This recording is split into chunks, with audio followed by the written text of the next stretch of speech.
Welcome to B2B Marketers on a Mission, a podcast for change makers where we question the conventional, debunk marketing myths, provide actionable tips, think differently, disrupt industries, and take your marketing to a new level. From improving your campaigns to making you a better marketer, these are the inspirational stories that will help us change the way we think and approach B2B marketing one conversation at a time. This podcast is brought to you by Untitled Consulting, helping you to stand out in the market and drive revenue to your B2B business. And now your host, Christian Klepp. Welcome everyone to this episode of B2B Marketers on a Mission. This is a show where we help you to question the conventional, think differently, disrupt your industry, and take your marketing to new heights. This is your host, Christian Klepp, and today I am joined by someone on a mission to help business leaders become culturally relevant with the wonders of high-quality translation, localization, and interpretation. So Wendy Pease, welcome to the show. Thank you, Christian. It's great to be here. Great to be connected, Wendy. And as they say in Mandarin, 见到你非常高兴, right? And I'll say 谢谢你, even though I don't know what you said. Indeed. It's basically just a polite way of saying pleased to meet you. Right? And I said 谢谢你, which means thank you. Correct. And that's a great segue to kick off this conversation, because today we are going to talk about your area of expertise, which is about languages, I should say plural, translation, how sometimes people get lost in translation, and the importance of language on a global scale. So let's kick off with the first question, which is basically that you are not just a cultural wordsmith, but you are indeed, in every sense of the word, a global citizen. So if I read your LinkedIn profile correctly, you grew up in Taiwan. As you said a couple of minutes ago, you spent some time in Los Baños in the Philippines and other countries, to name a few. But for this conversation, let's focus on the topic of the language of global marketing, or as you like to put it, translating your domestic strategies into international sales and profits. So talk to us about why you believe that's so important in the world of global B2B marketing. Okay, well, as you know, since you've had international exposure, and that there's a huge market out there. There are lots of people out there. People want to buy goods that solve their problems. And it's funny, both of us said some Chinese, and you're from, you didn't grow up in China, you live there. I lived in Taiwan. It's not one of my languages. I speak more Spanish, French, and Italian, because I also lived in Mexico. And I wrote the book, The Language of Global Marketing, Translate Your Domestic Strategies into International Sales and Profits, because I noticed that in running Rapport International, a language translation interpretation company, people were asking a lot of the same questions. And it starts out with, why should I translate? Well, there's a huge market in there. And I go into a little bit of, markets in different countries that you can go into. Then I talk about the buyer's journey, and that's changed. It used to be you'd buy local, whatever your main street store had, you were forced to buy because that's all you could access. Now with the internet worldwide, people can get your goods from anywhere. And I even heard of a company that consolidates shipments here in the US to send over to Africa. I think the country was Kenya or Nigeria. I can't be sure, but it's probably both places. So people could order from US Amazon website. It consolidates in the US, and then it's a mass shipment overseas, so they can get the goods. And I see people making mistakes, number one, in not having a strategy to reach out. And the second is how they're trying to connect with their consumers. So across the communications. So in the book that I wrote, I talk about how you think about strategy, and then how you do your communications to connect with the people so they find you and buy from you no matter where you are in the world. Absolutely. I love how you brought that up. And that was actually a nice segue into the next question about mistakes and misconceptions that people make with global marketing. And so besides not having the right strategy, what are some of the other mistakes that you've seen out there? And what do you think people need to do to address those proactively? I think the first mistake is not having a good corporate strategy, because your corporate strategy drives your marketing strategy, which drives your global marketing or your multilingual strategy. So first, you've got to make sure those are in alignment. I see a lot of companies that go, oh, we got a request from here. We should translate our website into this, or we need a brochure into that. And so they're reactionary. They're starting with the tactics rather than the strategy. Then there's a lot of different, so I think that's one mistake. A second mistake is people's thinking, well, my domestic market is good enough. So if you're in the United States, you're probably thinking that way. Less than 5% of the companies export. 98% of those are small and mid-sized businesses. And those that do have higher revenues. These are exporters, have higher revenues, higher profits, higher salaries, higher valuations, and more stability, because as the US market drops, other markets could be going up. So this is all research from the Department of State to show that if you think about exporting, if you actually export, you're going to do better. And they have all sorts of grants and programs here in the United States to help support. And this isn't, I live in the United States, so I know more about those, but I've researched some of the other countries, and they have supports to help their companies export, because it's bringing more money into the country. So, if you're from outside of the United States, go contact your Department of Commerce or an embassy for the country that you want to go into and talk about how to do international trade, because it's huge. So I think, aligning your strategies, looking outside your domestic market, and then how do you do your communications? Think about your buyer's journey. Your buyers first come online when they've got a problem and they're saying, I've got this problem. How am I going to solve it? So they want to find content that identifies their problem and talks about the solution. So you're not even selling yet, you're just informing. And then when they find you and read about it, they go, okay, well, tell me why you're better. Tell me why I'd want to work with you. Tell me, how much does it cost? What are the other options? So you have the attract phase, you have the engage phase, and then the delight is after they've become a client, what do you do to retain them? Upsell them and get referrals from them, because happy clients are going to refer you. So along those three stages, you want to make sure that whoever you've identified in your strategy, know what language they speak and provide content in language on those three stages. So you're hooking the people in and they become raving fans and then send you more business. That's what spins the wheel to grow. Where I see mistakes is people will, they'll start in marketing and then they won't have the engage, and something like 85% of the people won't buy again if you don't have post-sales support in language. Okay, so that's another mistake, is the communications, thinking about the stages and not providing it in language. And then the fourth mistake that I have to bring up is using machine translation. Before we started recording, Christian, we were talking about Google Translate and how some of your employees will do it to talk to your client in China.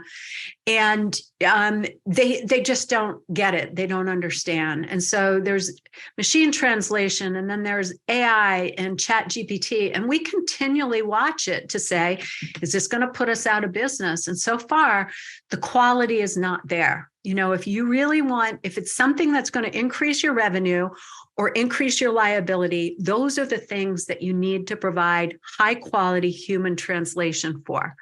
Now, there is a need for machine translation, and I talk about it in the book. Like if you get tons of customer reviews, it's hard to translate all those. And they're also going to look at the rating.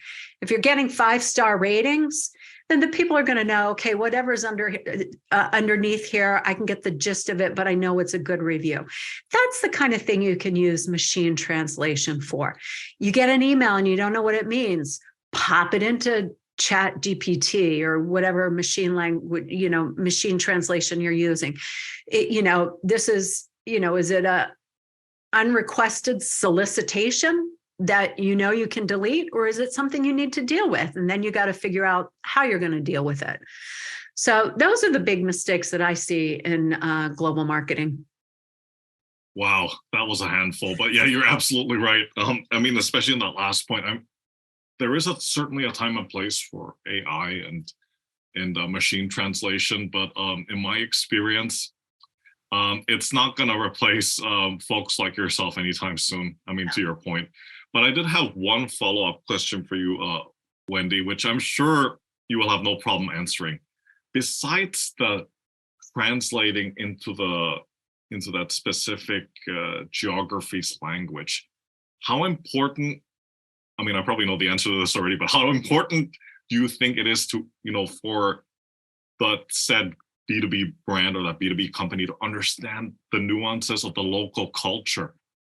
Because not everybody's the same, right? Not everybody thinks the same way, purchases the same way, makes decisions the same way, correct?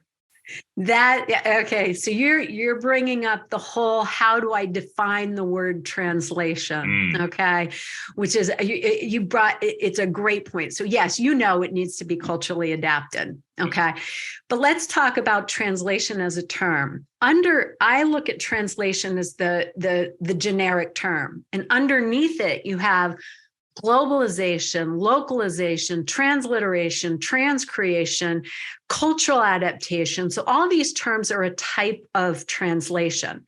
So I use it in the general sense because I don't expect people outside the industry to know the definitions. What I expect them to do is call me or one of my team members or their expert in the market and say, this is my strategy. This is what I'm trying to accomplish. And then we can work through them what they need. And then we can tell them whether it's localization, globalization, whatever the term is. But it's irrelevant. It all goes back to what is your strategy. Okay, when I'm talking about high quality translation, I'm talking about culturally adapted translation. So say you create something for your market in Toronto, right?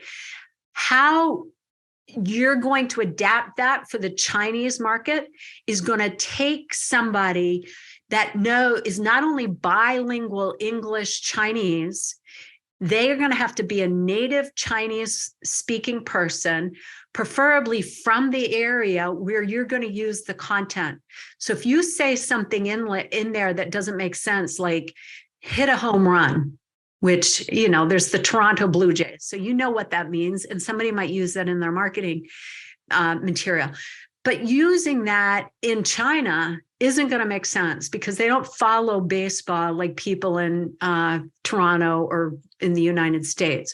So the translator might come back and say, this isn't going to make sense. Can we come up with something else that will make sense? And that's how they're going to adapt it so it really connects. Now, machine translation isn't going to do that. It just doesn't have the capacity for it.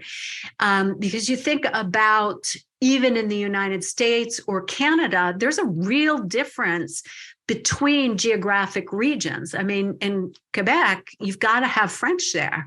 But, out on the west coast of Canada, you don't need as much French out there because you don't have that region. So there's a whole cultural mix there.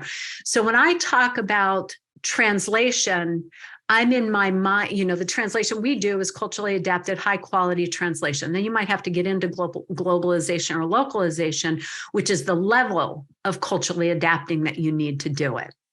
So you thought it was an easy answer, but there's so many complexities and deeper layers to it. I'm glad you asked the question.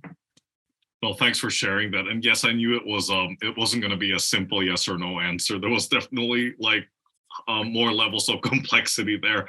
But as you were talking in the past couple of minutes, you reminded me of one of these anecdotes, of which I have many, of my time out in China. And it was a colleague of mine who was an architect in a German company, right? So they were having a meeting with their Chinese counterparts. They used English as the lingua franca. And I remember his boss saying, they reviewed the drawings and she was satisfied with the work that the team had produced. And she says, okay, it seems like we're all in the green area now. And what that actually was she was translating directly like a quote from German, because in German you say, when you say that, you say wir sind im grünen Bereich. That means we're in the green area, which means everything's okay. It's great. It's fantastic. But for the Chinese counterparts, that completely threw them off. And they just looked at her with utter confusion. They said, green area? What are you talking about? The drawing of the park is over here, right? Like, so you're absolutely right. And you probably have tons of stories like that where things just get lost in translation. And it's not just from the linguistic point of view, but from the cultural aspect as well, right? Yes, that's the kind of thing that if you wrote that in German and we were translating that it wouldn't say in the green area. We'd have to change it to, we're all in agreement now. We're all in agreement. Yes, there's a consensus has been reached, or something to that effect. Yes, yeah, I've heard cultures define putting something on the table. Differently. Like, let's lay it all out on the table means, you could talk about it later, or let's talk about it right now. So all those little things that we throw in there, you have to be very careful about it. And it's a really good reminder to anybody that's listening that writes content. Yes. Yeah, it's all fun to be creative, but if you know it's going to be used in a global marketplace or being translated, then think very carefully about the words that you're using. Try to use shorter sentences, write very clear, and be direct and to the point, so the point can be translated accurately. Correct. And to one of your previous points is understand the local market where this is going to be rolled out in. Right? Yes. And there's so many examples, but one of my favorite ones, just very quickly, is Rolls-Royce came out with a new model. I think it was back in the 90s, if I'm not mistaken. It was called Silver Mist, right? And then they rolled that out into the German-speaking countries, and they realized they were surprised to find out, like, why were the sales not very high, right? Or why weren't they making any sales at all? Until they realized that the word mist in German actually means garbage. I think there was another product that came out as mist too. Yeah. And there was a whole slew of IKEA products that came out with funny names, and the Pinto in Brazil. I mean, when I speak, I have all sorts of examples, and I'm making that point. You've got to research it. And we do. We've tested brand names. That's one of the services that we do is, okay, this is the brand name that you're talking about. Are you going to translate it? Are you going to use the original name? Like, how are you going to trademark it? Or are you going to adapt it? And then we'll take it out to people in market and test it and ask for images, images it can conjure in their mind, or do they have any associations with it, to make sure that you don't run into something like that. Absolutely. So on to the next question, and you probably have many, but just pick one. Talk to us about a global marketing challenge that you've helped a client to solve in the past 12 months. I'm going to talk about the one that we did in Staples, and I can't tell you if it was in the last 12 months or, a few years ago, but I love this one because they came up with it. Actually, it was probably longer because they might have changed their tagline now. They pulled back more into a domestic strategy, but they were expanding internationally, and they had the tagline, "Make more happen." Creative, they could take the more out and they could put make work happen, make art happen, so they had like 7 or 8 different terms that they could take out and rotate in to create those different creative marketing campaigns. And so they asked us to translate it, and we couldn't bookend it the same way that they did in English, because how you got that point across in other languages wouldn't allow for the bookends. And so we had to be creative on how we adapted the message they were trying to get across, to make sure that it would work on their international campaigns. That was one part of it. The second part of it is one of the campaigns was make refrigerator art happen. Now, Okay, you've lived in various places. Do you know what refrigerator art is? About half the people know, half the people don't. Refrigerator art? Yeah. You're not talking about like drawings that you stick on the refrigerator with magnets, right? Or is it? Yeah, Oh, it that's is. exactly it. Okay. Yeah, typically parents do it for Mhm. their kids, they Right. put it up there to proudly display it. Yeah. Well, the French translator came back. She was from Paris and she's like, in France, we don't do that. The refrigerator's for keeping food cold. We don't have refrigerator art. So that was a campaign. We had to go back and say to them, well, do you want to use this? Do you want to come up with something else that would be more appropriate for the French market? Or do you want to just do away with that campaign in France? And then ultimately they decided to do away with it and just use it in the US. Yeah. Yeah. No, I can imagine. I can totally imagine. I did remember working out in Asia Pacific. There were a couple of campaigns that were global campaigns that they had to locally adapt or do away with in countries like Malaysia and Indonesia. And it was mostly not because of language, it was more because of religious issues. Yes. Yes. So there's that. That's There's all that part to of the contend with as culture. well. Yeah. Yeah. Yeah. Yeah, whether you can show the bottom of the foot or pat the head or, Yes. like thumbs up is an expression we use in the United States, Mhm. but that can be offensive in other places, just like the okay sign. So if you've got, Yeah. I mean, that's all part of it is we do the content translation, but we also like to see how it looks in the layout to do a final proof to make sure there's no drop text, but also to make sure that colors and images and pictures are all appropriate. Absolutely. So we get to the part of the show where we talk about actionable tips. And granted that, you can't always take like your many years of experience and just implement them all in 10 minutes. But if people listening to this show were going to walk away and implement something, what are like, say, the top 3 or 5 things you would want them to do, specifically in terms of rolling out a marketing campaign in a different geography or geographies? Okay. Number one, you help me keep count because I got a lot of action steps. Number one is buy my book on Amazon. It's The Language of Global Marketing. I think the audio version is even free now. So I recorded it. It's in my voice, but that will give you a play map for what I'm going to talk about. Number two is to think about your strategy. So think about what's one market that you could go into now and try to expand, and to doing that strategy, you can look at your Google Analytics to see where you're already getting traffic. You can think about what's geographically close.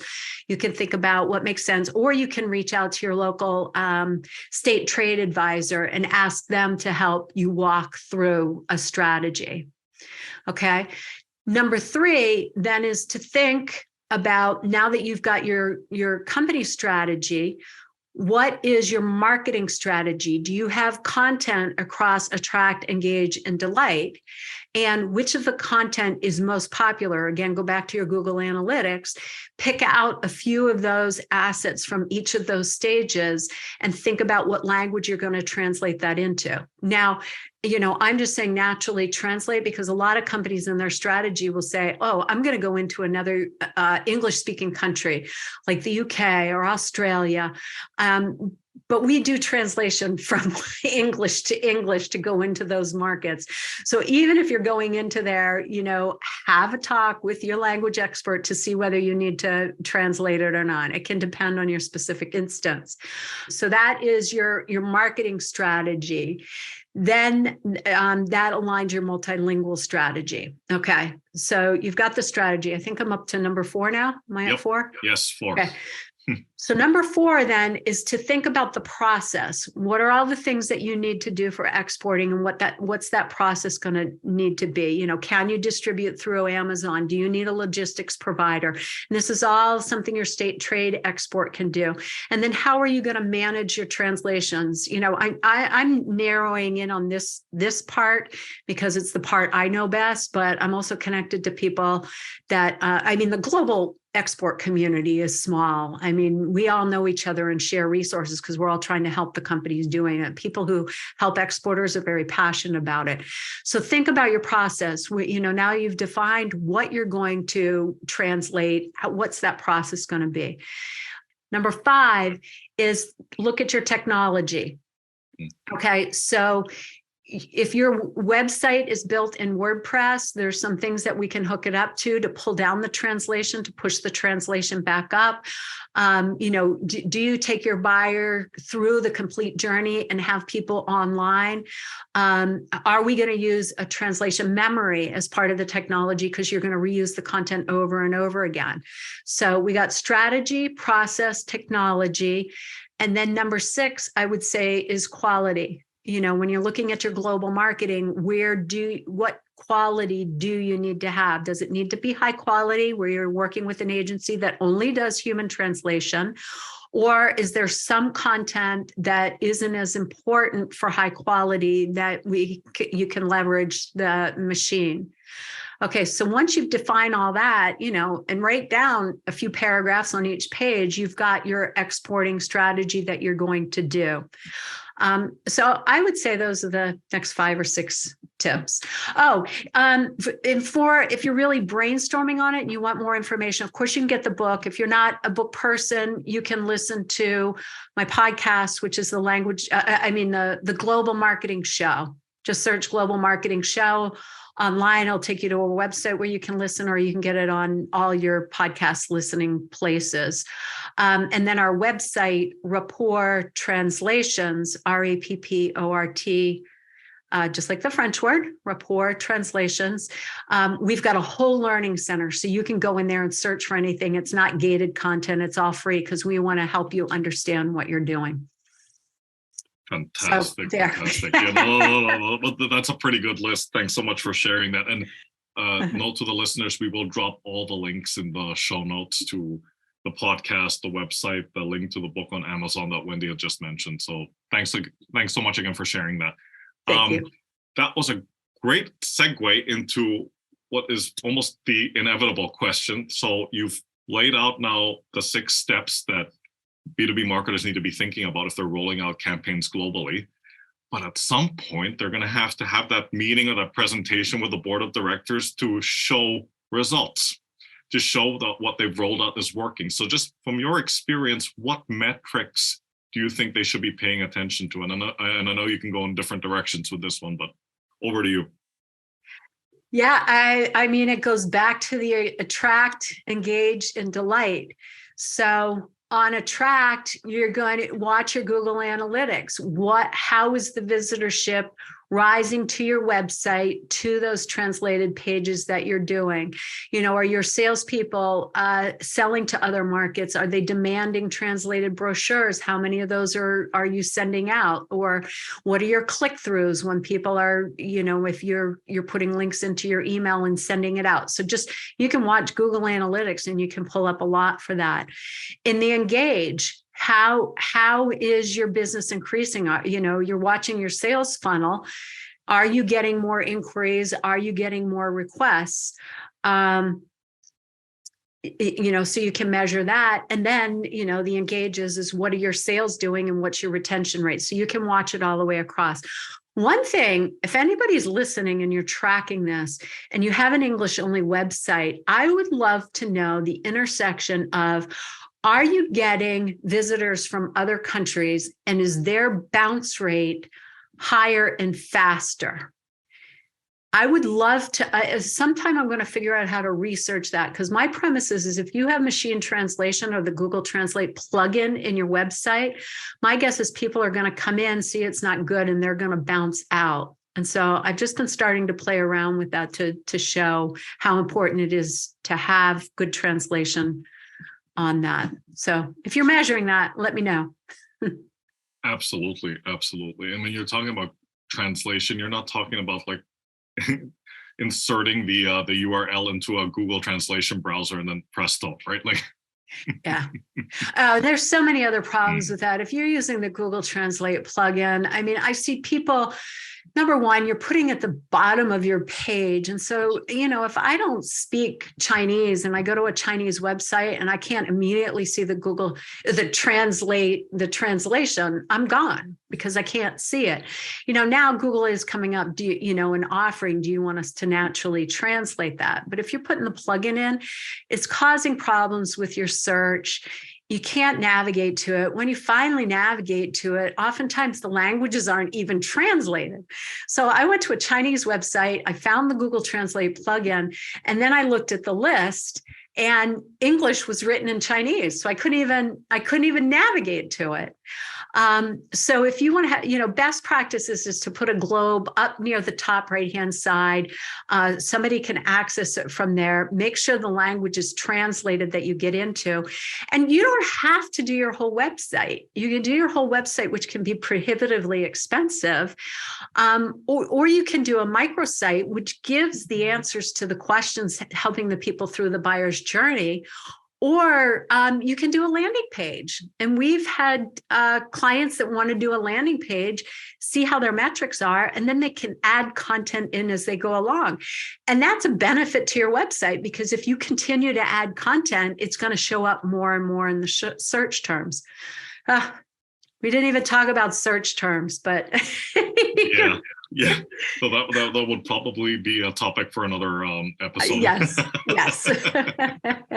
All right, Wendy, this is an opportunity for you to get up on your soapbox, but and you've mentioned some of these things already, I'm sure, but what is a status quo in your area of expertise that you passionately disagree with, and why? I've mentioned it. I don't think that machine translation or AI or ChatGPT is gonna take away the need for high quality human translations. I mean, Google Translate came out, 10, 12, 14 years ago, and we were like, oh, is this gonna put us out of business? It didn't, and the industry just grew, because now I hop in the taxi cab and I can communicate with somebody. It's good enough. So you have to think about, do you want good enough, or do you want high quality? And then I just read a research report on what people want in markets, and they want it fast, and they want it on demand, and they want it quick. Like 98% of the respondents want this. So this seems like, ooh, technology would be good. But then on the other hand, 88% of people, particularly younger people, have a real nationalistic pride, and they want you to pay attention to their culture. And so it goes back to Business School 101. You can't have it fast and cheap and good. So I don't think ChatGPT is going to replace high quality translation, just with the number of words that are added and the understanding of culture and all that. But on the other hand, I think it's fantastic that you can get a good enough or a gist translation if you're trying to weed through something. Yeah, absolutely. Wendy, this has been such an incredible conversation. And, thank you so much for coming on the show and sharing your expertise and experience with the listeners. Quick intro to yourself and how folks out there can get in touch with you. Sure. Love to have you get in touch with me. I have a link tree. And if you don't know about Linktree, it's awesome. You can put all your links on there. Mm-hmm. So you can go download a couple free chapters of the book. You can get the link to Amazon. You can find our website. You can find all my social media. So I post fun tidbits all the time about the, missed mistakes. And I love that Rolls Royce one. I hadn't heard that before. Yeah. So Linktree is just linktr.ee/Wendy Pease, WENDY, as in Peter, EASE, all one word. So Linktree/Wendy Pease. You find all my links there. Fantastic, and we will be sure to put a link to that in the show notes for the benefit of the audience. Wendy, thank you so much for coming on the show. I'd like to leave everybody with some thoughts about translation, if you'll indulge me. I pulled up this quote, and there were many, but this one really from Nelson Mandela, the late Nelson Mandela, really jumped out at me, right? So he says, if you talk to a man in a language he understands, that goes to his head. But if you talk to him in his language, that goes to his heart. That's perfect. And all marketing is about connecting with emotions and feelings. Yeah. Absolutely. And That's a great. and I'll throw in just another one for for the sake of variety. It's by the famous, I think he was a literary critic called George Steiner. So he said, without translation, we would be living in provinces bordering on silence. I thought that was pretty amusing, but it's so true. It's so true. Yes. Yeah. Oh, those are fantastic quotes. Thank you so much, Christian, for sharing those. You're welcome. Wendy, once again, thank you so much. Take care, stay safe, and talk to you soon. Okay.